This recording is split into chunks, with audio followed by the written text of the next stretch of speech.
Hi കൂട്ടുകാരെ, അപ്പോൾ എല്ലാവർക്കും നമ്മുടെ പുതിയൊരു വീഡിയോയിലേക്ക് സ്വാഗതം. ഇപ്പോൾ സമയം എന്ന് പറയുന്നത് ഏകദേശം ഒരു 3:30 മണിയായി കേട്ടോ. ഇന്ന് എനിക്ക് എറണാകുളത്ത് പോകണം ഹോസ്പിറ്റലിലോട്ട്. അപ്പോൾ ഉച്ചത്തേക്കുള്ള ചോറ് കൊണ്ടുപോകാമെന്ന് വിചാരിക്കുകയാണ് കേട്ടോ. അപ്പോൾ അതിനുള്ള പരിപാടികളൊക്കെ ചെയ്യാൻ വേണ്ടിയിട്ടാണ് 3:30ക്ക് എണീച്ചത്. ഒരു 5 മണിയൊക്കെ കഴിയുമ്പോൾ ഇറങ്ങണമെന്നാണ് ഇക്ക പറഞ്ഞത് കേട്ടോ. നമുക്ക് 10:30ക്കാണ് അപ്പോയിൻമെൻറ്റ്. അപ്പോൾ ആ സമയത്ത് എത്തുന്ന കണക്ക് വേണം ഇവിടെ നിന്നൊക്കെ ഇറങ്ങാനായിട്ടേ. അപ്പോൾ ഞാൻ എന്താ ചോറും കറിയൊക്കെ സെറ്റാക്കാൻ പോവാണ്. അപ്പോൾ ഇന്നലെ തന്നെ ചാക്സലിൽ ഞാൻ ചോറൊക്കെ അരി തിളപ്പിച്ച് വെച്ചിട്ടുണ്ടായിരുന്നു. ഇനിയിപ്പോൾ ഒന്നുകൂടെ ഒന്ന് തിളപ്പിച്ച് ഊറ്റിയെടുത്താൽ മതി. അപ്പോൾ ചോറ് റെഡിയാവും.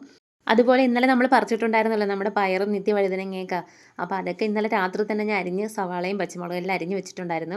അപ്പോൾ ഇനി പെട്ടെന്ന് കുക്ക് ചെയ്ത് മെഴുക്കുവരട്ടി ആക്കി എടുത്താൽ മതിയല്ലോ. എല്ലാം അരിഞ്ഞ് വെച്ചതുകൊണ്ട് ജോലികളൊക്കെ എളുപ്പമാണ്. അപ്പോൾ എല്ലാം ഒന്ന് റെഡി ആവണം ഈ 5 മണിക്ക് മുമ്പേ. അപ്പോൾ ഞാൻ മെഴുക്കുവരട്ടി അടുപ്പിലോട്ട് ആക്കിയിട്ടുണ്ട് കേട്ടോ. അപ്പം നല്ല തണുപ്പുണ്ട് കേട്ടോ. നമ്മുടെ അടുക്കളയ്ക്ക് ജനലിട്ടിട്ടില്ല, അതുകൊണ്ട് തണുപ്പ് മൊത്തം അകത്തോട്ട് കയറും. അതുകൊണ്ട് ഞാൻ കട്ടൻ ചായയൊക്കെ ഇടുവാണ്. പിന്നെ ഇന്നലെ ഞാൻ അതേപോലെ കുറച്ച് ചിക്കൻ ഇതേപോലെ ഫ്രൈ ചെയ്ത് വെച്ചിട്ടുണ്ടായിരുന്നേ. ചെറിയ രീതിയിലൊക്കെ ഒന്ന് മസാല പുരട്ടി ഒന്ന് ഫ്രൈ ആക്കി വെച്ചിട്ടുണ്ടായിരുന്നു. അപ്പം ഇനി ഇതിപ്പം ചെറിയൊരു റോസ്റ്റ് പോലെ ആക്കി എടുക്കാമെന്നാണ് ഞാൻ വിചാരിക്കുന്നത് കേട്ടോ. അപ്പോൾ എല്ലാം പിച്ചി പിച്ചി ഇടുവാണേ. പിന്നെ കട്ടൻ ചായ ഞാൻ ഗ്ലാസ്സിലോട്ട് ഒഴിക്കുന്നുണ്ട്. പിന്നെ ഈ ഇറച്ചിക്കുള്ളതെല്ലാം സെറ്റാക്കിയതിന് ശേഷം കട്ടൻ ചായ കുടിക്കാമെന്ന് വിചാരിച്ചു. അപ്പോൾ ഇത് വിട്ടിരുന്ന് വാടുമല്ലോ. അപ്പോൾ ചെറിയ രീതിയിലൊരു വിശപ്പും ഉണ്ടായിരുന്നേ. അപ്പോൾ ഞാൻ വിട്ടിരുന്ന കുറച്ച് ടൈഗറിൻ്റെ ബിസ്ക്കറ്റ് ഉണ്ടായിരുന്നു. അപ്പോൾ അതും എടുത്ത് കഴിച്ച് കഴിഞ്ഞപ്പോൾ നമ്മുടെ സവാളയെല്ലാം നല്ലപോലെ സെറ്റായി വന്നിട്ടുണ്ട് മസാലയൊക്കെ. അപ്പോൾ ഞാൻ ചിക്കൻ ഇട്ട് കൊടുത്ത് ഒന്നുകൂടെ ഒന്ന് അടച്ച് വെച്ചിട്ടുണ്ട് കേട്ടോ. ആ സമയത്ത് ചോറും അടിച്ചൂട്ടിയിട്ടുണ്ട്. ഇനി നമുക്ക് ഇതെല്ലാം ഒന്ന് തണുപ്പിച്ചെടുക്കണം. അപ്പോൾ ഞാൻ ചിക്കൻ തണുപ്പിക്കാൻ വെക്കുവാണ്. അതുപോലെ ചോറൊന്ന് പൊരിച്ചിട്ട് തണുപ്പിക്കാമെന്ന് വിചാരിച്ചിട്ടോ. അപ്പോൾ ഒന്ന് പൊരിച്ചെടുക്കുവാണേ. ചോറ് പല പാത്രത്തിലാക്കിയിട്ടാണ് ഞാൻ തണുപ്പിക്കാൻ വെച്ചത്. നമ്മൾ ചൂടോടെ എടുത്ത് പാക്ക് ചെയ്ത് വെച്ചാൽ അത് ചിലപ്പോൾ ചോറ് പന്നലായി പോകും കേട്ടോ. അതുകൊണ്ട് നല്ലപോലെ തണുപ്പിച്ചിട്ടാണ് ഞാൻ എടുത്ത് വെക്കുന്നത്. നമ്മൾ ആശുപത്രിയിൽ നിന്ന് ഇറങ്ങുമ്പോൾ ഏകദേശം 3:30-4 മണിയൊക്കെ ആവും. അപ്പോൾ ആ സമയത്ത് ചൂടോടെ വെച്ചാൽ ശരിയാവത്തില്ല. അപ്പം നമ്മുടെ തയ്യൽ മെഷീൻ്റെ കട്ടിങ് ടേബിൾ ഉണ്ടല്ലോ, അവിടെ കൊണ്ട് വെച്ചിട്ട് നല്ലപോലെ തണുപ്പിച്ചെടുക്കുകയാണെങ്കിൽ അവിടെ ഫാൻ കറക്റ്റ് സ്ട്രെയിറ്റ് ആയിട്ട് ഇരിക്കുകയാണ്. അപ്പോൾ നല്ലപോലെ കാറ്റ് കിട്ടും. പിന്നെ ഇന്നലെ കഴുകിച്ച പാത്രങ്ങളൊക്കെ ഞാൻ ഒന്ന് സ്റ്റാൻഡിലോട്ട് എടുത്ത് വെച്ചിട്ട് ബാക്കിയുള്ള പാത്രങ്ങളോട് ഒന്ന് കഴുകി എടുക്കാമെന്ന് വിചാരിക്കുകയാണ് കേട്ടോ. പിന്നെ എനിക്കും എൻ്റെ അമ്മച്ചിക്കും എൻ്റെ ഇക്കാക്കും ഏറ്റവും ഇഷ്ടപ്പെട്ടൊരു സാധനമാണ് കേട്ടോ ഇത്. പച്ചമുളകിൽ ഉപ്പിട്ട് ഇതേപോലെ പൊരിച്ചെടുക്കുന്നത് ഭയങ്കര ഇഷ്ടമാണ്. അപ്പം ഞാൻ അതും പൊരിച്ചെടുത്തിട്ടുണ്ട്. പിന്നെ ഈ പാത്രങ്ങളൊക്കെ കൈയോടെ ഞാൻ കഴുകി വയ്ക്കുകയാണ് കേട്ടോ. അല്ലെങ്കിൽ രാത്രി വന്ന് കയറുമ്പോൾ പ്രാന്ത് പിടിക്കും. അപ്പോൾ വീടെല്ലാം ഒതുക്കിയിട്ടിട്ട് പോയാൽ സമാധാനം ഉണ്ടല്ലോ, സ്വസ്ഥമായിട്ട് വന്ന് കിടന്ന് ഉറങ്ങാം. അപ്പോൾ നമ്മുടെ ചോറും കറികളെല്ലാം ഏകദേശമൊക്കെ തണുത്തിട്ടുണ്ട്. അപ്പോൾ ഞാൻ കൊണ്ടുപോകാനുള്ള പാത്രത്തിലാക്കി വെക്കുവാണേ. മുളക് ഇതുപോലെ ഒരു ചെറിയ പാത്രത്തിൽ എടുത്തിട്ടുണ്ട്. ഞാൻ ചോറ് കുറച്ച് നേരം കൂടെ തുറന്ന് വയ്ക്കാമെന്ന് വിചാരിക്കുകയാണ് കേട്ടോ. പിന്നെ കുളിച്ച് ഒരുങ്ങി ഒക്കെ വന്നതിന് ശേഷമാണ് ചോറെല്ലാം അടച്ച് വയ്ക്കുന്നത്. പിന്നെ കവറിനകത്തോട്ട് എല്ലാം എടുത്ത് വെക്കുവാണ്. ചോറിന് പ്രത്യേകിച്ച് കവറിലൊന്നും വെക്കേണ്ട, അത് അതേപോലെ തന്നെ കൊണ്ട് വണ്ടിയിൽ വെക്കാമല്ലോ. പിന്നെ കഴിക്കാനുള്ള പാത്രവും അതുപോലെ സ്പൂണും ഒക്കെ എടുക്കുന്നുണ്ട്.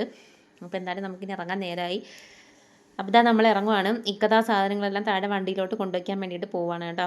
നേരം ഇപ്പോൾ ഒരു 5:15 ആയി. 5 മണിക്ക് ഇറങ്ങണമെന്ന് പറഞ്ഞാണ് കേട്ടോ. അപ്പോൾ കഥമൊക്കെ പൂട്ടിയിട്ട് താഴോട്ട് ഇറങ്ങി പോവുകയാണ് കേട്ടോ. അപ്പോൾ നല്ല ചന്ദ്രനെ കണ്ടുകൊണ്ടൊരു വീഡിയോ പിടിച്ചാൽ നല്ല രസമുണ്ടായിരുന്നു. ഇക്ക പിന്നെ നമ്മുടെ വണ്ടിയുടെ കണ്ടീഷനൊക്കെ ഒന്ന് നോക്കുവാണ്. അപ്പോൾ ഉമ്മച്ചിയെല്ലാം ഇറങ്ങിയിട്ടുണ്ടേ. ഉമ്മച്ചിനെ ആ ഡോക്ടറിനെ കാണിക്കുന്നുണ്ട് കേട്ടോ. ഉമ്മച്ചിക്ക് വാദത്തിൻ്റെ അല്ല, ഉമ്മച്ചിക്ക് എന്നാലും കുറച്ച് ബുദ്ധിമുട്ടുകളുണ്ട്. അപ്പോൾ അവിടെയാണ് കാണിക്കുന്നത്. അപ്പോൾ നമ്മൾ 5 പേരോടെ പോവാണ്. നമ്മുടെ വണ്ടിയുടെ ബോണറ്റ് അടയുന്നില്ലെന്നും പറഞ്ഞുകൊണ്ട് ഇക്ക ഇരുന്ന് അടിച്ചുകൊണ്ടിരിക്കുകയാണ് കേട്ടോ. തിരിച്ചു വരുന്നതുവരെ അത് തുറന്നുടഞ്ഞിരിക്കുമായിരുന്നേ. അപ്പോൾ ഇവിടെ വന്ന് കാര്യം പറഞ്ഞുകൊണ്ടിരുന്നപ്പം കുറച്ചും കൂടെ സമയം പോയിട്ടുണ്ട്. അപ്പോൾ നമ്മൾ എന്തായാലും ഇറങ്ങി. പിന്നെ അടുത്തുള്ള പമ്പിൽ കയറി നമ്മൾ എണ്ണയൊക്കെ അടിച്ചിട്ട് പോവാണ് കേട്ടോ. അപ്പോൾ നേരം വെളുത്ത് വരുന്നുണ്ട്. ഇത് നമ്മളെ പുനലൂരത്തെ പാലമാണേ. നമ്മളെ കൊല്ലം ജില്ലയുള്ളവർക്കൊക്കെ അറിയായിരിക്കും. പിന്നെ നമ്മൾ പത്തനംതിട്ട വഴിയാണ് പോയത്. പത്തനംതിട്ട കഴിഞ്ഞതിന് ശേഷം ഇതുപോലെ മൊത്തം മഞ്ഞായിരുന്നു കേട്ടോ. പിന്നെ ഓടി കുറേ വന്നപ്പോൾ എല്ലാവർക്കും ഇത് ചായ കുടിക്കണം, ചെറിയൊരു വിശപ്പൊക്കെ അടിച്ച് അങ്ങനെ നമ്മൾ ചായയൊക്കെ കുടിച്ച് ചായയും ബന്നൊക്കെ കഴിച്ചു കേട്ടോ. പിന്നെ വീണ്ടും യാത്ര തുടർന്നിരിക്കുകയാണ്. നമ്മുടെ പോക്ക് കണ്ടാൽ തോന്നും ടൂർ പോവാണെന്ന്. ആശുപത്രിയിലാണെങ്കിലും നമ്മൾ 5 പേരും ഉള്ളതുകൊണ്ട് നമ്മൾ ഹാപ്പി ആയിട്ട് പോവുകയാണ് കേട്ടോ. പിന്നെ നമ്മൾ 1.5 വർഷമായി ഹോസ്പിറ്റലിൽ വരുന്നത്. അപ്പോൾ എന്നും അന്ന് തൊട്ടേ നമ്മൾ കഴിക്കുന്ന ഒരു ബ്രേക്ക്ഫാസ്റ്റ് കഴിക്കുന്ന ഒരു ഹോട്ടലാണ് കേട്ടോ ഇത്. അപ്പോൾ അവിടെ തന്നെ നമ്മൾ കയറി ഫുഡെല്ലാം കഴിച്ചു. പിന്നെ നമ്മുടെ ഹോസ്പിറ്റലിൻ്റെ വണ്ടിയൊക്കെ പാർക്ക് ചെയ്യുന്നിടത്ത് വണ്ടിയൊക്കെ പാർക്ക് ചെയ്തിട്ട് നമ്മൾ ഹോസ്പിറ്റലിൽ പോവാണ് കേട്ടോ. അതിനകത്തുള്ള ഒന്നും ഞാൻ പിടിച്ചിട്ടില്ല. പിന്നെ എല്ലാം കഴിഞ്ഞ് ഒരു 3:45 നമ്മൾ ഇറങ്ങിയിട്ടുണ്ട്. ഇനിയിപ്പോൾ നമ്മൾ ഇവിടെ നിന്ന് തിരിക്കുവാണ് കേട്ടോ. എല്ലാവരും ഒരു പരുവായി, എല്ലാം വിശന്നിരിക്കുവാണ്. എൻ്റെ വാപ്പച്ചിക്കും മോക്കും വലിയ വിശപ്പില്ല. കാരണം അവരിടയ്ക്കിടയ്ക്ക് പോയി ചായയും കടിയൊക്കെ തിന്നുന്നുണ്ടായിരുന്നു കേട്ടോ. ബാക്കി എനിക്ക് ഉമ്മച്ചിക്ക് ഇക്കാക്ക് വിശന്നിട്ട് വയ്യായിരുന്നു. പിന്നെ നമ്മൾ വഴിയിൽ കണ്ട ഒരു സ്ഥലത്ത് ഏകദേശം വണ്ടി ഒതുക്കാനൊക്കെ നല്ലൊരു സൗകര്യം കിട്ടിയ ഒരു സ്ഥലത്ത് നിർത്തിയിട്ട് നമ്മൾ ഫുഡൊക്കെ കഴിക്കുകയാണ് കേട്ടോ. അപ്പോൾ നമ്മുടെ ചോറിനൊന്നും ഒരു കുഴപ്പമില്ല, നല്ല പയർ മണി പോലെ ഇരിക്കുകയാണ്. അപ്പോൾ കറികളും എല്ലാം നല്ല സൂപ്പറായിട്ടിരിക്കുകയാണ്. എല്ലാം തണുത്തിരിക്കുന്നു എന്നല്ലാതെ വേറൊരു കുഴപ്പമില്ല, സൂപ്പറായിരുന്നു. അപ്പോൾ ചോറ്, ചിക്കൻ, അതുപോലെ മെഴുക്കുവരട്ടി, പിന്നെ അമ്മച്ചി എടുത്തിട്ടുണ്ടായിരുന്നു തൈരും ചമ്മന്തി അച്ചാറൊക്കെ. അപ്പോൾ അതൊക്കെ നമ്മൾ ഒഴിച്ച് ആദ്യം വാപ്പച്ചിക്ക് തന്നെ കൊടുക്കുകയാണ് കേട്ടോ. വാപ്പച്ചി കാണിച്ച് ഷുഗറൊക്കെ ഉള്ളത് വാപ്പച്ചി ഇടയ്ക്ക് ഫുഡൊക്കെ കഴിച്ചെങ്കിലും എങ്കിലും ചോറല്ലേ ഇങ്ങനെ ചോറ് വാപ്പച്ചിക്ക് തന്നെ ആദ്യം കൊടുത്ത്. നമ്മളെ വണ്ടിയുടെ ഫ്രണ്ടും ശരിയല്ല ബേക്കും ശരിയല്ല. ബേക്ക് ഇതേപോലെ പിടിച്ചുകൊണ്ടിരിക്കണം, വിട്ടാൽ താന്നു പോകും കേട്ടോ. അങ്ങനെ ഇക്കത് ചുമന്നുകൊണ്ട് നിൽക്കുകയാണ്. പിന്നെ എന്താ ഉമ്മച്ചിക്കുള്ള ചോറ് കൊടുത്ത് വാപ്പച്ചിക്കുള്ള കൊടുത്ത്. പിന്നെ ഉമ്മച്ചിക്ക് നമുക്കൊക്കെ ചേരിയൊക്കെ വേണം. അപ്പോൾ നമ്മളത് ഉമ്മച്ചി മുളകൊക്കെ വറുത്തോണ്ട് വന്നിട്ടുണ്ട്. ഇവിടെ ഒരാൾ ചിക്കൻ ഇടയ്ക്കൂടെ എടുത്ത് തിന്നുന്നുണ്ട്. നമ്മുടെ ചിക്കൻ തിന്നു നോക്കില്ലേ, എന്നിട്ട് കൊള്ളാമോ എന്ന് പറ. കൊള്ളാമോ? Super, yes super.